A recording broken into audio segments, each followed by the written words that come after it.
He's a respected citizen of the United States. Sometimes he gets money from various foundations for his legitimate struggle for, I don't know, human rights, women's rights, kid lib, prison lib, whatever. There are sympathetic Americans who donate their money to him. Destabilization process usually leads directly to the process of crisis. In case of developing nations, that's the area where I was active. The process starts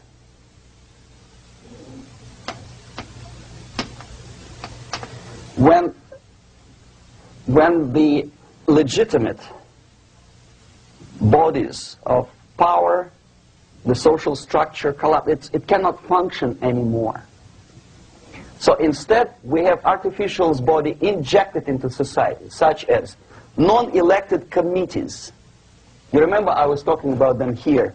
Social workers who are not elected by people, media who are self-appointed rulers of your opinion, some strange groups which claim that they know how to lead society forward. They don't usually. All they care is how to collect donations and sell their own concocted ideology, mixture of religion and ideology. Here, we have all this artificial body claiming power. If the power is denied to them, they take it by force. In case of Iran, for example, all of a sudden we have revolutionary committees. What kind of revolution? There was no revolution yet, and yet they had the committees. They were taking power of judgment. They had the power of execution, they had the power of legislation, and that they had the power of judicial. All of them combined in one person, who is half-baked intellectual, sometimes graduated from Harvard University or Berkeley. He comes back to his country and he thinks that he knows the answer to all the social, economical problems. Okay? Crisis is when society cannot function any more productively. It collapses, obviously. That's the word for crisis. So therefore, the population at large is looking for a savior. The religious groups are expecting a Messiah to come. The workers say, we have family to feed. Let's have a strong government, maybe socialist government, centralized. When somebody put the employers on their place and let us work. We are sick and tired of going to strike and missing overtime and all that stuff. We need some strong man, strong government, a leader, a savior is needed. Population is sick and tired already. And here we are. We have a savior. Either a foreign nation comes in, or the local group of leftists, Marxists, no matter what they call themselves, Sandinista, a reverend or some sort, Bishop Muzureva, like in Zimbabwe, doesn't matter. A savior comes and says, I will lead you. So we have two alternatives here. Civil war and invasion. Okay? See how it goes? Civil war, we know what it is. Lebanon is the best example. The civil war, which was artificially implanted in Lebanon by injection of force of PLO, Palestinian Liberation Organization. Invasion we have in many other countries like Afghanistan, name any East European country, it was invaded by the Soviet army. But the result is the same. The next stage is normalization. Normalization is a very ironic word, of course. It is borrowed from 1968 situation in Czechoslovakia, when the Soviet propaganda, and after them New York Times, declared the country is normalized. The tanks moved into Prague, so there's no more Prague Spring, there's no more violence. Normalization. At that stage, the self-appointed rulers of the society don't need any revolution anymore. They don't need any radicalism anymore. So This is the reverse from destabilisation. Basically, it is stabilizing the country by force. So all the sleepers and activists and social workers and liberals and homosexuals and professors and Marxists and Leninists are being eliminated physically sometimes. They've done their job already. Okay? They are not needed anymore. The new rulers need stability to exploit the nation, to exploit the country, to take advantages of the victory. Okay? So no more revolutionaries, please. And that's exactly what happens in a number of countries. You remember Bangladesh? This is the crisis in which I was instrumental. First they had Mujibur Rahman. In 1971, he was the leader of People's Party, Awami League, with mustache like Stalin. He was in Russia many times. In 5 years, he was shot by his former colleagues, Marxists. He fulfilled his function. In Afghanistan, it happened 3 times. First there was Taraki, then there was Amin, now there's Babrak Karmal. They killed each other successively, one after another. The moment he fulfills his duty, the first one demoralized country, the second destabilized, the third one brought it to crisis. Goodbye, comrades. Babrak Karmal comes from Moscow and put into the seat of power. Same thing happened in Grenada recently. Maurice Bishop, Marxist, was killed by Austin, what's his name, General something, who was also a Marxist. Right? So no more revolutions, please. Normalization now. From now on, no more strikes, no more homosexuals, no more women lead, no more kid lead, no more lead, period. Good, solid, democratic, proletarian freedom.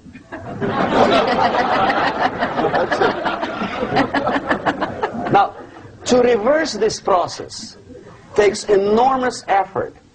When today, United States had to invade Grenada to reverse the process of subversion. Some people say, boy, this is not good, it's not kosher to invade the beautiful country, island of Grenada. Well, why didn't you stop the process here, when Grenada was just approached by leftists? Why not to prevent Maurice Bishop to come in power in the first place? Did Grenadians want him? Very questionable. They didn't know who was Maurice Bishop in the first place. He came to power by coup d'etat himself. Okay? No, we let the situation develop further and further and further until the crisis and normalization very soon. And then the United States decided to invade country, discovering that the country was absolutely a military base for the Soviet Union. Of course it's a drastic measure. Of course it's a pity that Marine Corps had to lose, what, 17 lives. Very bad. Why not to stop the process before it comes to crisis? Oh no, intellectuals will not let you. It's interference into domestic affairs. They're very careful not to let American administration to interfere in domestic affairs of Latin American countries. They don't mind Soviet Union interfere in these affairs. Okay. So to reverse this process, from here, it takes only and always military force. No other force on earth can reverse this process at this point. At this point, it does not take military invasion of the United States Army. It takes strong action, like in Chile. A CIA covert involvement to prevent the savior from outside to come into power and to stabilize country before it erupts into civil war. Okay? Support the right-wing conservative forces. By money, by crooks or love, doesn't matter. Stabilize the country. Don't let the crisis develop into civil war or invasion. Oh no, your liberals will say it's against the law. The Congress will not appropriate money for covert actions of CIA. Why not? Should we wait till the normalization come and Soviet tanks land in Los Angeles airport? Now, at that point, at the point of destabilization, also the process could be reversed. Again, easily than this. No CIA involvement at this point. You know what it takes here? Restriction of some liberties for small groups which are self-declared enemies of the society. As simple as that. Oh no, the media and liberals will tell you this is against the American Constitution. How can we, by force, deny the civil rights to criminals, for example? It's not good.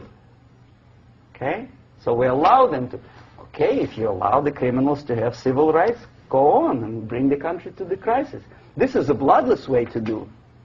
Curb the rights. I mean, not to put them in prison. No, no, I'm not talking about putting all the gays from San Francisco in the concentration camp.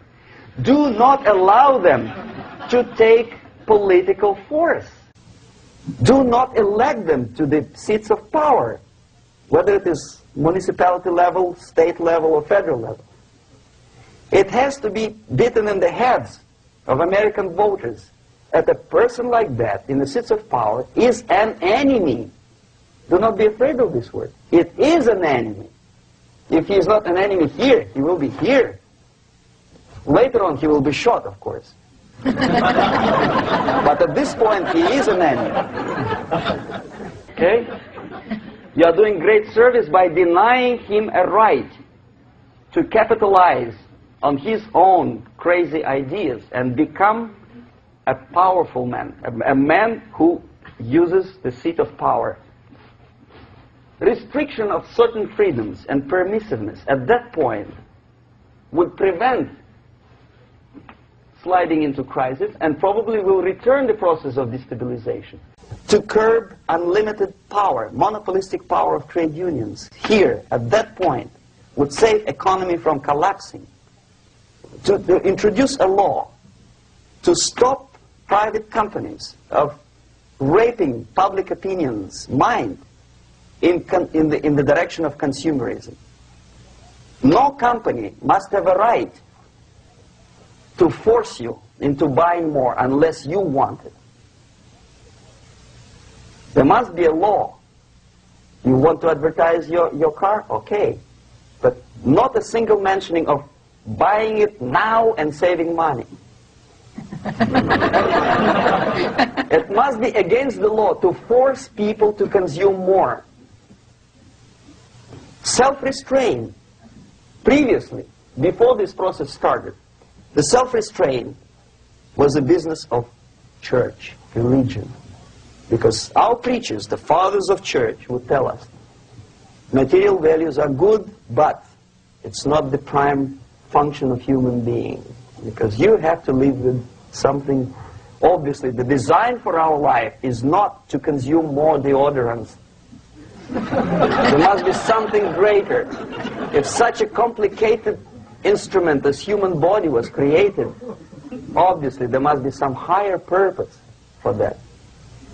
And it's very easy to avoid destabilization by denying the greedy companies one little freedom, one little liberty, forcing you into turning yourself into processors of unwanted products and goods. They turn you into machines. Okay. Destabilization process could be easily overcome if, as I say, the society, by its own will or after persuasion by the leaders, will come to the idea of self-restraint. It's so hard, we want to consume more, but you have to. Unless you will come to this stage, when, as we say in Russia, if Sahara Desert ever becomes a communist state, there will be shortage of sand. So you have to curb your...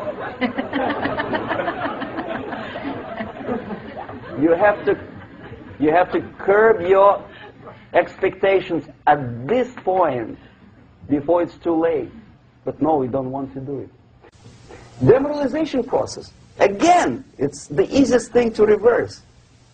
First of all, by restricting import of propaganda. The easiest thing to do. Unlimited, unrestrained import of Soviet literature, Soviet journalists, giving Soviet propaganda and ideological agitators equal time on American TV networks. It has to be stopped. And it's easier. They won't be offended, mind you. As a matter of fact, they will respect America more. But when my former colleague Vladimir Posner appears on Nightline And Ted Koppel asked him, well, Vladimir, what do you think about this? And what can he think? He is an instrument of propaganda. He thinks what Comrade Andropov tells him to think. He's just a nice, articulate mouthpiece of the Soviet subversion system. And Ted Koppel makes you believe that my friend Vladimir Posner thinks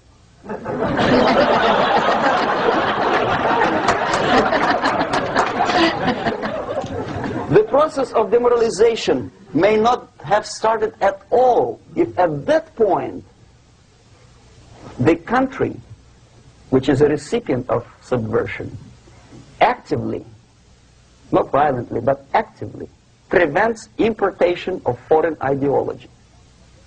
I don't want America to follow the pattern of ancient Japan. You don't have to shoot every foreigner when it approaches the sacred borders of the United States. But when he offers you a junk in the disguise of very shiny something, you have to tell him, no, we have our own junk.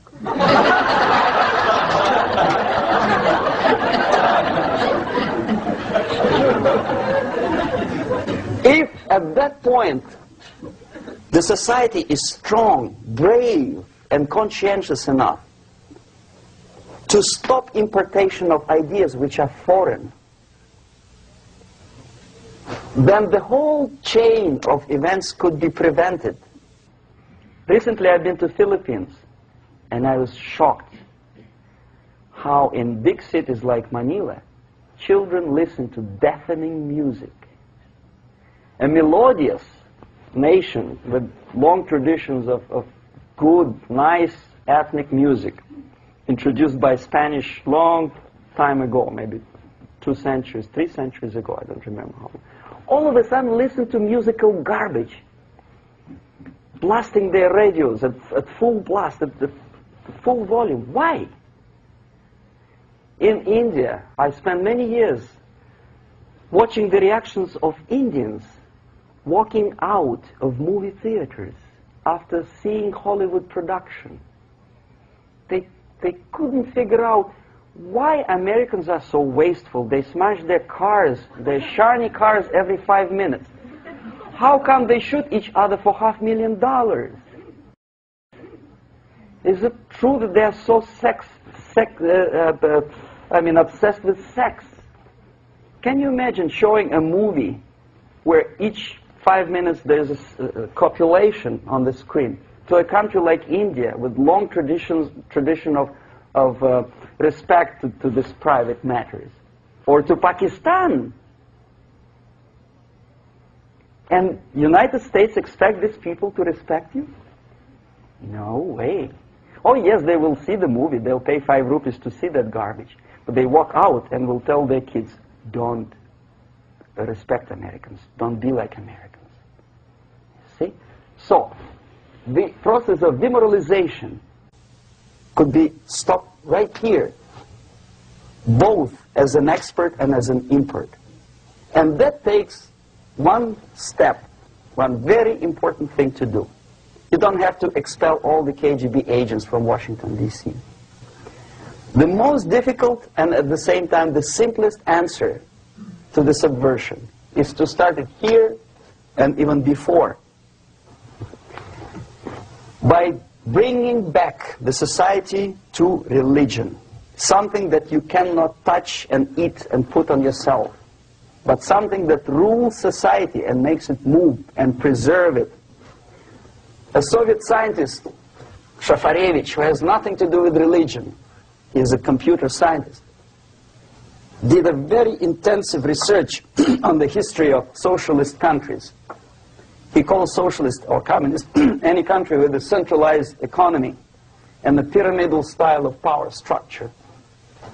And he discovered, actually he didn't discover it, he just brought to attention of his readers, that civilizations like Mohenjo-Daro in the river Indus area, like Egypt, like Maya, Incas, like Babylonian culture, collapsed and disappeared from the surface of Earth. The moment they lost religion, as simple as that, they disintegrated. Nobody remembers about them anymore. well, distantly.